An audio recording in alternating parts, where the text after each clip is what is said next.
ये कहानी एक ऐसी रेत की है जो इंसानों या किसी भी जिंदा चीज को अपने अंदर खींचकर मार डालती है। लेकिन इस रेत में ऐसा क्या है और इसका रहस्य क्या है, आइए जानते हैं। कहानी की शुरुआत होती है समंदर के एक खूबसूरत बीच से, जहां कॉलेज खत्म होने की खुशी में कुछ लड़के लड़कियां मिलकर एक बड़ी पार्टी कर रहे होते हैं। बीच पर तेज म्यूजिक बज रहा होता है, सब लोग डांस कर रहे होते हैं, ड्रिंक कर रहे होते हैं और पूरी रात मौज मस्ती में डूबे हुए होते हैं। लेकिन इसी पार्टी के बीच दो लड़कों को समंदर की लहरों के पास एक बहुत अजीब सी चीज दिखाई देती है। वह चीज देखने में किसी बड़े अंडे जैसी लग रही होती है। पहले तो सब लोग उसे देखकर मजाक बनाने लगते हैं।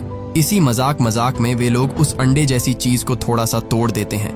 उस वक्त किसी को अंदाजा भी नहीं होता कि उन्होंने बहुत बड़ी गलती कर दी है। इसके बाद पार्टी चलती रहती है, सब लोग रात भर एंजॉय करते हैं और फिर थक कर बीच पर ही इधर उधर सो जाते हैं। अब जब सुबह होती है तो एक एक करके सबकी आंखें खुलने लगती हैं। इन्हीं में हम एक लड़की को देखते हैं जिसका नाम मार्शा होता है। मार्शा एक टेबल पर सोई हुई होती है। जैसे ही उसकी आंख खुलती है उसे अपनी तबीयत बहुत खराब लगने लगती है, उसे उल्टी आने लगती है। बाकी लोगों को लगता है कि शायद रात में ज्यादा ड्रिंक करने की वजह से उसकी हालत ऐसी हो रही है, लेकिन मार्शा को अंदर से कुछ बहुत अजीब महसूस हो रहा था। इसी दौरान हम कायली को देखते हैं। कायली की नजर सामने रेत पर बैठी एक चिड़िया पर जाती है। वह चिड़िया बिल्कुल नॉर्मल तरीके से रेत पर बैठी होती है, लेकिन अगले ही पल अचानक वही रेत उस चिड़िया को अपने अंदर खींच लेती है।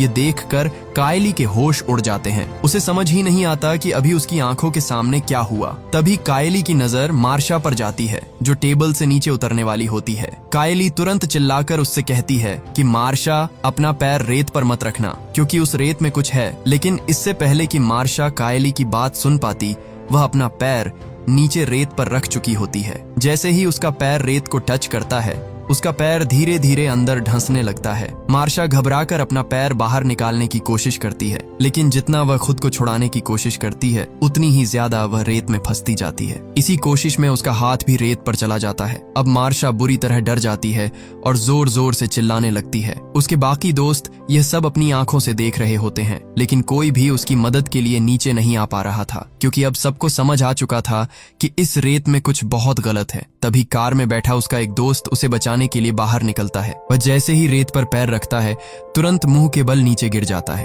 अब वह भी रेत से बुरी तरह चिपक चुका था। वह खुद को छुड़ाने की बहुत कोशिश करता है, लेकिन रेत उसके शरीर से ऐसे चिपक रही थी जैसे कोई चीज उसे अंदर खींच रही हो। धीरे धीरे उसकी चमड़ी छिलने लगती है और उसका पूरा शरीर बुरी तरह जख्मी हो जाता है। यह देखकर उसके दोस्त घबरा जाते हैं। वे लोग जल्दी से कार स्टार्ट करने की कोशिश करते हैं ताकि किसी तरह उसे खींचकर ऊपर निकाला जा सके, लेकिन उनकी किस्मत यहाँ भी साथ नहीं देती, क्योंकि कार स्टार्ट ही नहीं होती। अब उसका एक दोस्त उसकी तरफ रोप फेंकता है ताकि वह उसे पकड़ सके, लेकिन वह लड़का इतनी बुरी हालत में था कि रोप पकड़ना तो दूर, वह ठीक से हिल भी नहीं पा रहा था। और फिर अगले ही कुछ पलों में वह पूरी तरह रेत के अंदर समा जाता है। बाकी लोग बस बेबस होकर उसे मरते हुए देखते रह जाते हैं। अब सब लोग यही सोचने लगते हैं कि अगर जिंदा बचना है तो किसी भी हालत में इस बीच से निकलना होगा।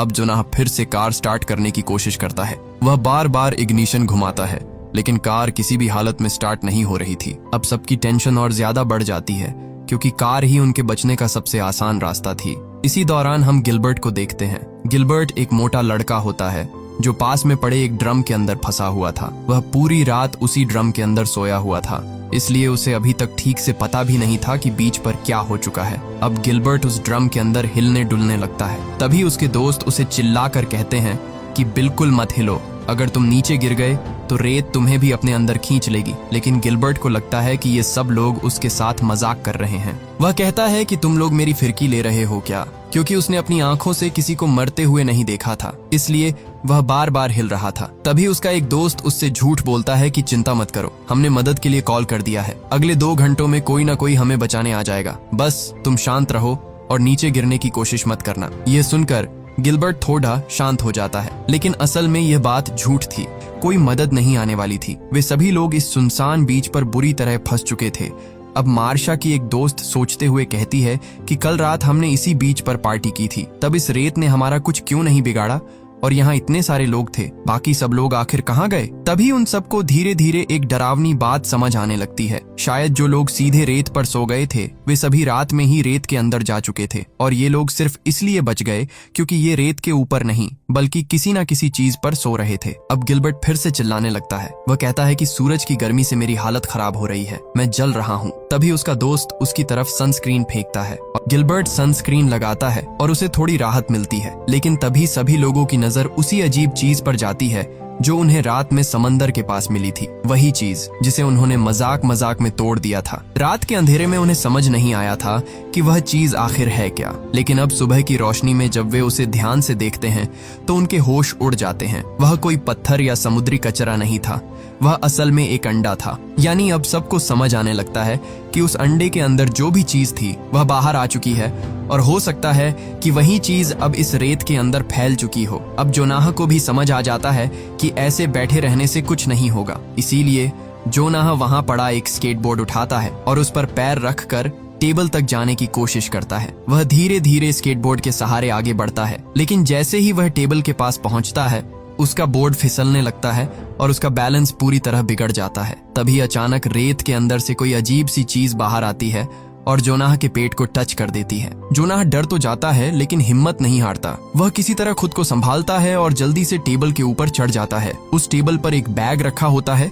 जिसके अंदर खाने पीने का कुछ सामान था। जोनाह उस बैग को खोलता है तो उसे उसमें एक केला मिलता है, लेकिन जैसे ही वह उसे खाता है उसे उल्टी होने लगती है, और जब वह अपने पेट की तरफ देखता है तो वहां एक अजीब सा घाव बन चुका था। असल में रेत के अंदर छुपी उस चीज ने जोनाह को टच कर दिया था, जिसकी वजह से उसके पेट पर इन्फेक्शन जैसा घाव बन गया था। ये देखकर बाकी सब लोग और ज्यादा डर जाते हैं, लेकिन जोनाह उन्हें संभालते हुए कहता है कि चिंता मत करो, ये कुछ भी नहीं है, तुम लोग बस यहाँ से बचने का रास्ता सोचो। लेकिन कुछ ही देर बाद जोनाह का घाव और ज्यादा दर्द करने लगता है, उसकी हालत खराब होने लगती है और घाव से खून भी निकलने लगता है। ये देखकर कायली बुरी तरह परेशान हो जाती है क्योंकि जोनाह उसका बॉयफ्रेंड था। जोनाह दर्द की वजह से वहीं लेट जाता है। तभी कार में बैठी एक लड़की सबको बताती है कि हमारे फोन्स कार की ट्रंक में पड़े हैं, अगर हमें मदद बुलानी है तो किसी भी तरह उन फोन्स को बाहर निकालना पड़ेगा। लेकिन यहाँ सबसे बड़ी प्रॉब्लम ये थी कि कार के अंदर बैठे बैठे ट्रंक नहीं खोली जा सकती थी। वह धीरे धीरे खुद को संभालती है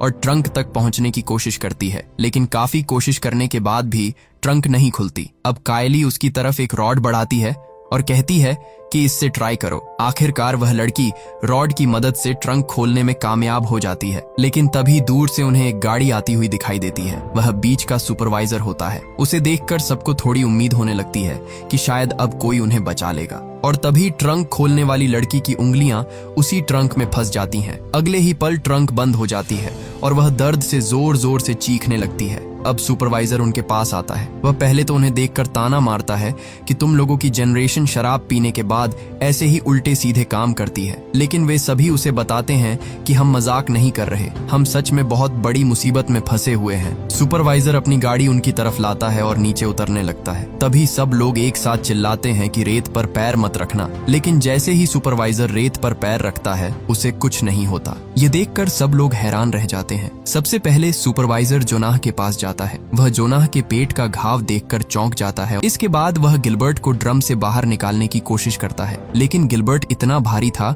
कि सुपरवाइजर उसे हिला तक नहीं पाता। फिर वह कहता है कि चिंता मत करो, मैं थोड़ी देर में अपनी टीम को यहाँ बुला लूंगा, वे लोग आकर तुम सबको यहाँ से निकाल लेंगे। लेकिन मुझे ये समझ नहीं आ रहा कि तुम लोग यहाँ कर क्या रहे हो। अब जोनाह की दोस्त उसे सब कुछ समझाने की कोशिश करती है। वह उसे बताती है कि हमारी दोस्त की उंगलियां कार की ट्रंक में फंसी हुई हैं। सुपरवाइजर उसके पास जाता तो है, लेकिन उसकी मदद करने के बजाय बातों में उलझा रहता है, और यह देखकर कायली का गुस्सा बढ़ने लगता है। सुपरवाइजर गुस्से में कायली के पास आता है और कहता है कि तुम मुझसे इस तरह बदतमीजी से बात क्यों कर रही हो, तुम्हें प्रॉब्लम क्या है। तब कायली उससे कहती है कि क्या आपको दिखाई नहीं दे रहा, हम लोग सच में मुसीबत में हैं, हम रेत पर नहीं आ सकते। ये रेत पहले ही हमारे दो दोस्तों को अपने अंदर खींच चुकी है। लेकिन सुपरवाइजर को उसकी बात पर यकीन नहीं होता। वह कहता है कि मेरे साथ मजाक मत करो, अगर रेत में सच में कुछ है तो फिर मैं इस पर आराम से कैसे खड़ा हूँ, तुम लोग भी जल्दी से नीचे आ जाओ। लेकिन जोनाह और उसके दोस्त नीचे नहीं उतरते। अब सुपरवाइजर गुस्से में अपनी गन निकालने की कोशिश करता है,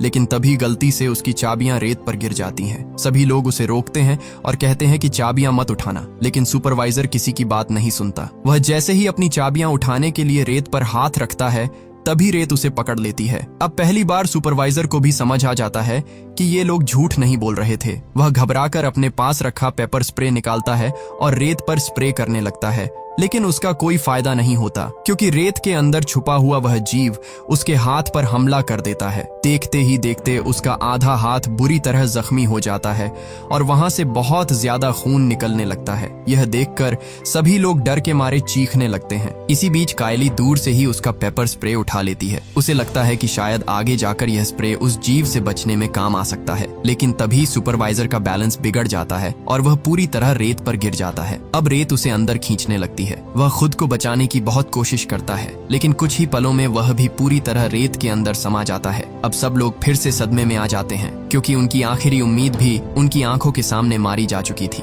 इसके बाद ऊपर कैबिन में बैठे जोनाह के दोस्त आपस में बात करते हैं। तभी उन्हें समझ आता है कि सुपरवाइजर को शुरू में इसलिए कुछ नहीं हुआ था क्योंकि उसके जूते बहुत मजबूत थे। उसकी स्किन सीधे रेत को टच नहीं कर रही थी, लेकिन जैसे ही उसने अपना नंगा हाथ रेत पर रखा, उस जीव ने उसे पकड़ लिया। इसीलिए कैबिन में बैठा वह लड़का अपने दोस्तों से कहता है कि मेरी तरफ टॉवल फेंको। अगर हम टॉवल को अपने पैरों पर बांध लेंगे तो शायद हमारी स्किन रेत को टच नहीं करेगी और हम यहाँ से निकल पाएंगे। अब उसके दोस्त उसकी तरफ टॉवल फेंकते हैं, लेकिन टॉवल पकड़ने के चक्कर में उसका बैलेंस बिगड़ जाता है और वह सीधे नीचे रेत पर गिर जाता है। जैसे ही वह रेत पर गिरता है, रेत के अंदर से धागों जैसी कई चीजें बाहर निकलती हैं। वो चीजें असल में उस क्रीचर के टेंटिकल्स थे। वे टेंटिकल्स उसके पूरे शरीर से चिपक जाते हैं और उसका खून खींचने लगते हैं। वह दर्द से जोर जोर से चिल्लाता है, लेकिन कोई भी उसकी मदद नहीं कर पाता और देखते ही देखते वह भी बाकी लोगों की तरह रेत के अंदर गायब हो जाता है। यह देखकर सभी लोग और ज्यादा डर जाते हैं। इसके बाद कायली चांदा से कहती है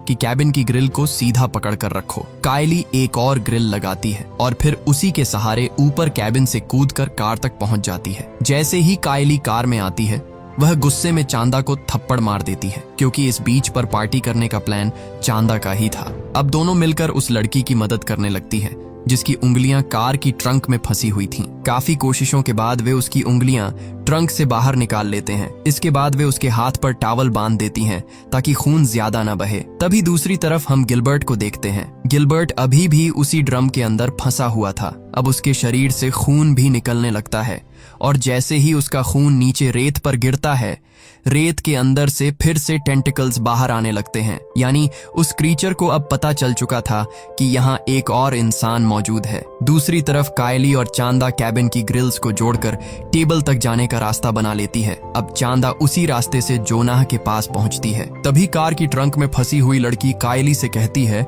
कि अब तुम्हें यहाँ से चले जाना चाहिए क्योंकि मेरे हाथ से खून निकल रहा है और अगर ये खून रेत पर गिर गया तो वह क्रीचर हम पर हमला कर देगा। इसीलिए कायली भी उसी ग्रिल के सहारे चलकर वहां पहुंच जाती है। अब आखिरकार वह घायल उंगली वाली लड़की भी ग्रिल पर चलना शुरू करती है। वह बहुत संभल कर आगे बढ़ रही होती है, लेकिन उसके हाथ से लगातार खून निकल रहा था। तभी अचानक उसके हाथ से खून की कुछ बूंदें नीचे रेत पर गिर जाती हैं और जैसे ही वह घबराकर खुद को संभालने की कोशिश करती है, उसका बैलेंस बिगड़ जाता है। वह सीधे नीचे रेत पर गिर जाती है। बाकी लोग उसे बचाने के लिए चिल्लाते रह जाते हैं, लेकिन अब बहुत देर हो चुकी थी। रेत उसे भी अपने अंदर खींच लेती है और वह भी देखते ही देखते गायब हो जाती है। दूसरी तरफ हम गिलबर्ट को देखते हैं जिसके ड्रम पर भी खून गिर रहा था और उसी खून की वजह से रेत के अंदर छुपे टेंटेकल्स अब उसकी तरफ बढ़ने लगते हैं। अब हम चांदा को देखते हैं। चांदा अपने पैरों पर टॉवल बांधती है और धीरे धीरे रेत पर चलना शुरू करती है। इस बार उसे कुछ नहीं होता, यानी टॉवल की वजह से उसकी स्किन सीधे रेत को टच नहीं कर रही थी। चांदा जल्दी से सुपरवाइजर की कार के ऊपर चढ़ जाती है। ये देखकर गिलबर्ट भी खुश हो जाता है। उसे लगता है कि अब शायद सब लोग यहाँ से बच जाएंगे, लेकिन गिलबर्ट को यह नहीं पता था कि नीचे से उन टेंटिकल्स ने उसके ड्रम को अंदर ही अंदर खोखला कर दिया था। अब अचानक वे टेंटिकल्स काफी बड़े हो जाते हैं और गिलबर्ट के पूरे शरीर से लिपट जाते हैं। गिलबर्ट दर्द से चिल्लाने लगता है। वह खुद को बचाने की कोशिश करता है, लेकिन टेंटिकल्स उसे नीचे खींच लेते हैं और इस तरह गिलबर्ट भी मारा जाता है। अब वह क्रीचर पहले से ज्यादा बड़ा और ताकतवर हो चुका था क्योंकि अब तक वह कई लोगों को खा चुका था। इसके बाद वह क्रीचर सुपरवाइजर की कार के पास आता है और कार को जोर जोर से हिलाने लगता है। कार हिलने की वजह से चांदा का बैलेंस बिगड़ जाता है और वह कार के ऊपर ही गिरकर बेहोश हो जाती है। अब कायली बिल्कुल अकेली पड़ चुकी थी। जो लोग अभी तक जिंदा थे उनकी हालत भी बहुत खराब थी। जोनाह घायल था, चांदा बेहोश थी और चारों तरफ सिर्फ डर ही डर था। धीरे धीरे रात हो जाती है। रात होते ही चांदा को भी होश आता है। वह किसी तरह खुद को संभालती है और अपनी चोट को सहलाते हुए उठती है। अब वह बिना समय बर्बाद किए कार के ऊपर कुछ ढूंढने लगती है ताकि यहाँ से निकलने का कोई रास्ता मिल सके। तभी किस्मत से उसे वहां एक लाइफ राफ्ट मिल जाता है। चांदा तुरंत उस राफ्ट को नीचे गिरा देती है और देखते ही देखते वह राफ्ट हवा से भरकर एक मजबूत रबर बोट जैसा बन जाता है। अब वे लोग जोनाह को उसी राफ्ट पर लिटाते हैं और उसे खींचते हुए कार तक लाने की कोशिश करते हैं। लेकिन जैसे ही कायली कार के अंदर घुसने वाली होती है, तभी वह क्रीचर अपने टेंटिकल्स से कार का डोर बंद कर देता है। यहाँ उस क्रीचर के टेंटिकल्स चमक रहे होते हैं और उनमें से हल्की नीली रोशनी निकल रही होती है। कायली यह देखकर डर जाती है, लेकिन वह हिम्मत नहीं हारती। वह किसी तरह कार के ऊपर चढ़ जाती है। वहाँ उसे पेट्रोल का एक कैन दिखाई देता है। कायली उसे उठाने की कोशिश करती है, लेकिन तभी क्रीचर अपने टेंटिकल्स से उस कैन को पकड़ लेता है। इसलिए कायली बिना समय बर्बाद किए दूसरा पेट्रोल कैन उठाती है और फिर कार के चारों तरफ पेट्रोल छिड़कना शुरू कर देती है। अब कायली बिना देर किए उसमें आग लगा देती है। जैसे ही आग लगती है, उस क्रीचर के टेंटिकल्स भी जलने लगते हैं। वह दर्द से बुरी तरह तड़पने लगता है और इधर उधर हिलने लगता है। कायली तुरंत मौका देखकर कार के अंदर जाती है और दरवाजा बंद कर लेती है, लेकिन वह क्रीचर अभी भी पीछे नहीं हटता। वह अपने टेंटिकल्स से कार का दरवाजा खोलने की कोशिश करता है। कायली अंदर से पूरी ताकत लगाकर दरवाजा पकड़े रहती है, लेकिन अब आग की वजह से उस क्रीचर की ताकत कमजोर पड़ने लगी थी। वह कुछ देर तक तड़पता है और फिर वापस रेत के अंदर चला जाता है। अब यह रात उन लोगों के लिए बहुत लंबी हो चुकी थी। तीनों बहुत ज्यादा डरे हुए थे, इसलिए वे लोग कार के अंदर ही बैठे बैठे रात काटते हैं। जब सुबह होती है तो कोई उनकी कार का शीशा खटखटाता है। कायली आंख खोलकर देखती है तो बाहर एक पुलिस ऑफिसर खड़ा होता है। अब कायली धीरे धीरे कार से बाहर आती है। वह बहुत डरते हुए अपना पैर रेत पर रखती है, लेकिन इस बार उसका पैर रेत से नहीं चिपकता। ये देखकर कायली को थोड़ी राहत मिलती है। फिर चांदा भी बाहर आती है। दोनों को लगता है कि शायद रात में आग लगने की वजह से वह क्रीचर मर चुका है, क्योंकि अब बीच बिल्कुल शांत था। जोनाह के घाव बहुत गहरे हो चुके थे। रात भर इन्फेक्शन और खून बहने की वजह से उसकी जान जा चुकी थी। लेकिन एंडिंग में हमें एक बहुत हैरान कर देने वाली बात पता चलती है। असल में वह क्रीचर मरा नहीं था। वह सिर्फ रेत से निकलकर समंदर के पानी में चला गया था। अब वह पानी के अंदर आगे बढ़ रहा था और सीधे शहर की तरफ जा रहा था। यानी बीच पर जो कुछ हुआ वह सिर्फ शुरुआत थी, और इसी के साथ यह खतरनाक बीच हॉरर स्टोरी यही खत्म होती है। हमारे साथ हमेशा ऐसे ही जुड़े रहने के लिए आप हमारे चैनल द योगी को सब्सक्राइब कर लीजिए। जल्दी मिलेंगे अगले वीडियो में।